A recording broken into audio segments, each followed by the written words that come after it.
저는 평생 엄마가 저를 미워하는 줄 알았습니다. 그 침묵이 곧 미움인 줄 알았죠. 하지만 엄마의 마지막 일기를 읽고 저는 무릎을 꿇었습니다. 당신의 삶 전체가 저를 향한 용기이자 사랑이었음을 깨닫고 우리네 삶이 그렇듯 제가 살아온 날들도 굴곡이 많았습니다. 특히 어머니와의 관계는 제 가슴 한쪽에 늘 아물지 않은 생채기로 남아 있었죠. 제 이름은 민준입니다.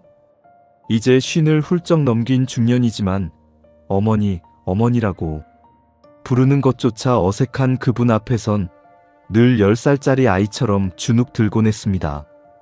어머니는 평생 말이 없으셨습니다. 따뜻한 말 한마디, 격려의 눈빛 한 번 주신 적이 없었죠. 아버지가 일찍 돌아가신 후 어머니는 시장에서 작은 채소 가게를 하며 저를 키우셨습니다. 새벽부터 밤늦게까지 억척스럽게 사셨지만 언제나 굳게 담은 입술과 무표정한 얼굴만이 전부였습니다. 제가 초등학교 때 장래 희망 발표 시간에 과학자가 되어 엄마를 편하게 해드릴 거예요 라고 외쳤을 때도 어머니는 그저 물끄러미 저를 바라볼 뿐 아무 말씀도 없으셨습니다. 친구의 엄마들은 환하게 웃으며 박수를 쳐주었지만 제 어머니는 달랐습니다. 그날 이후 저는 어머니의 눈치를 보며 자랐습니다. 혹시 내 꿈이 마음에 안 드시는 건가? 나는 엄마에게 짐인가? 하는 생각들이 저를 짓눌렀습니다. 엄마, 저 이번에 전교 1등 했어요. 엄마의 한마디. 공부해서 남준아, 밥이나 먹어라. 그 차가운 한마디가 제 모든 노력에 대한 보상인 양 돌아왔습니다. 저는 그때부터 어머니의 침묵을 무관심으로 그리고 미움으로 해석하기 시작했습니다. 제가 대학에 합격했을 때도 마찬가지였습니다. 저는 서울의 명문대에 붙어 기쁨에 들떴지만 어머니는 등록금 고지서를 힐끗 보시더니 이불 속으로 들어가 버리셨습니다. 축하한다는 말은커녕 힘겹게 마련해야 할 등록금에 대한 부담감만을 온몸으로 내뿜는 것 같았습니다. 결국 저는 어머니의 짐을 덜어드리고 싶어 휴학을 하고 공장에서 아르바이트를 시작했습니다. 늦은 밤 피곤한 몸으로 집에 돌아와 겨우 잠이 들었는데 새벽에 어머니가 제 손을 꼭 쥐고 눈물을 흘리시는 소리를 들었습니다. 저는 순간 심장이 멎는 줄 알았습니다.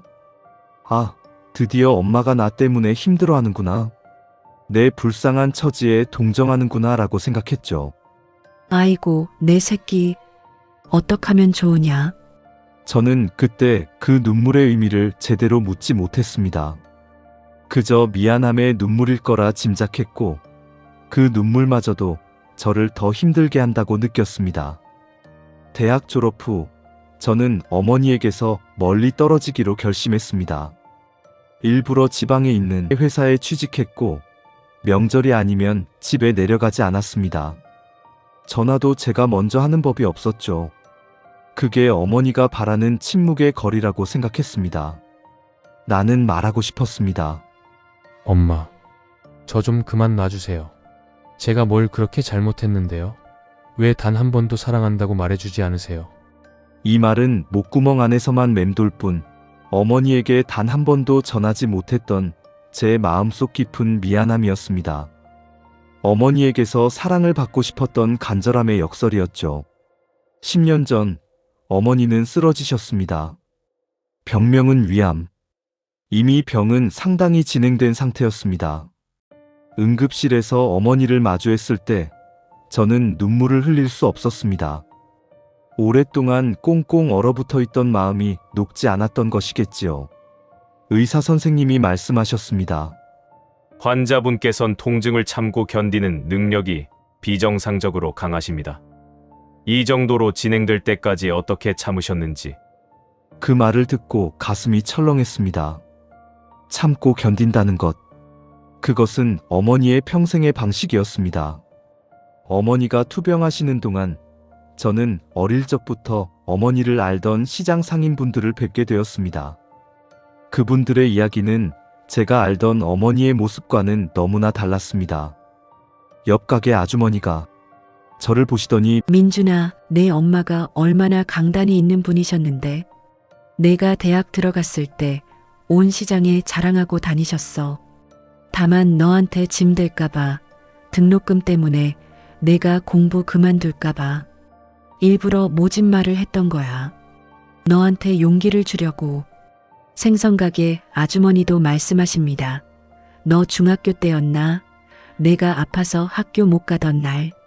내 엄마가 새벽에 내 이마에 손 얹어주고 밤새 울었어. 내가 깰까봐 소리도 못 내고 혼자 이불 뒤집어 쓰고. 자식 사랑이 그분은 남달랐어. 표현을 못해서 그렇지. 저는 망치로 머리를 맞는 기분이었습니다. 어머니의 침묵과 무표정이 저를 밀어내려는 것이 아니라 저에게 짐이 되지 않으려는 고독한 용기였음을, 당신의 가장 깊은 곳에 숨겨둔 사랑이었음을 뒤늦게 깨닫기 시작한 순간이었습니다. 어머니의 병세는 점점 깊어졌습니다. 어느 날 저는 어머니의 유품을 정리하다가 낡은 나무 상자를 발견했습니다. 그 안에는 제 어릴 적 사진 몇 장과 함께 얇은 공책 한 권이 들어 있었습니다. 어머니의 일기장이었습니다. 일기장의 첫 페이지부터 마지막 페이지까지 어머니는 단 한 번도 당신 자신의 이야기를 쓰지 않으셨습니다. 모든 내용은 아들 민준에 관한 것이었습니다. 1968년 5월 15일 민준이가 오늘 학교에서 과학자가 되겠다고 했단다. 기특한 내 새끼. 내 꿈을 위해 엄마는 10배, 100배 더 열심히 살아야 한다. 너에게 짐이 되는 못난 엄마가 될까봐 두렵다. 1987년 11월 3일 민준이가 아르바이트를 시작했다. 이 못난 엄마가 너에게 고생을 시키는구나. 밤새 울었다. 혹시 내가 등록금 걱정에 꿈을 포기할까봐 일부러 모질게 말했다. 미안하다, 내 아들아. 내 앞에서는 강해져야만 했다. 2010년 4월 20일 병원에 다녀왔다. 많이 진행되었단다. 하지만 괜찮다. 민준이가 제 몫을 하며 잘 살고 있으니 이젠 짐을 내려놓을 때가 된 것 같다. 다만 단 한 번도 사랑한다는 말을 못 해준 것이 한이 된다. 나의 침묵이 너에게 상처가 되었을까봐. 일기를 읽는 제 손은 멈추지 않고 떨렸습니다. 제가 미움이라고 오해했던 그 모든 침묵이 어머니의 사랑의 방식이었음을 알게 되었습니다. 당신은 홀로 외롭게 삶의 무게를 지고 저에게는 그 짐을 조금도 나누어 주지 않으려 했던 것입니다. 그것이 당신의 살아온 방법이었습니다. 어머니가 임종을 앞둔 날, 저는 어머니의 야윈 손을 잡고 눈물로 고백했습니다. 엄마, 이제 알았습니다. 제가 얼마나 엄마 마음을 몰랐는지. 죄송합니다. 사랑합니다, 엄마. 어머니는 긴 침묵 끝에 떨리는 목소리로 평생 단 한 번도 들어보지 못했던 그 말을 하셨습니다. 내 아들, 용기를 잃지 마라.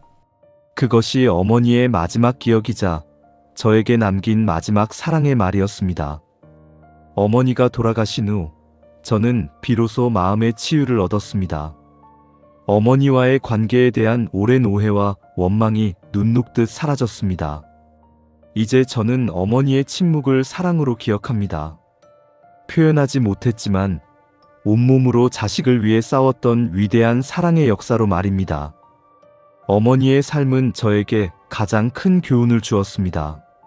진정한 사랑은 때로 말보다 깊은 침묵 속에 존재하며 그 침묵은 사랑하는 사람에게 짐이 되지 않으려는 고귀한 희생과 용기에서 나온다는 것을 말입니다.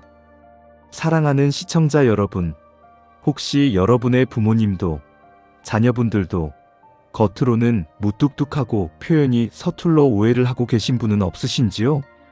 잠시 멈춰서서 그 침묵의 이면을 보려 용기를 내보세요. 어쩌면 그 침묵 속에 당신을 향한 가장 깊은 사랑의 기록이 숨겨져 있을지도 모릅니다. 어머니, 부디 그곳에서는 편안하고 행복하시기를. 이제 저는 당신의 기억과 사랑을 가슴에 품고 당신의 아들로서 더욱 용기 있는 삶을 살아가겠습니다. 끝까지 들어주셔 감사합니다.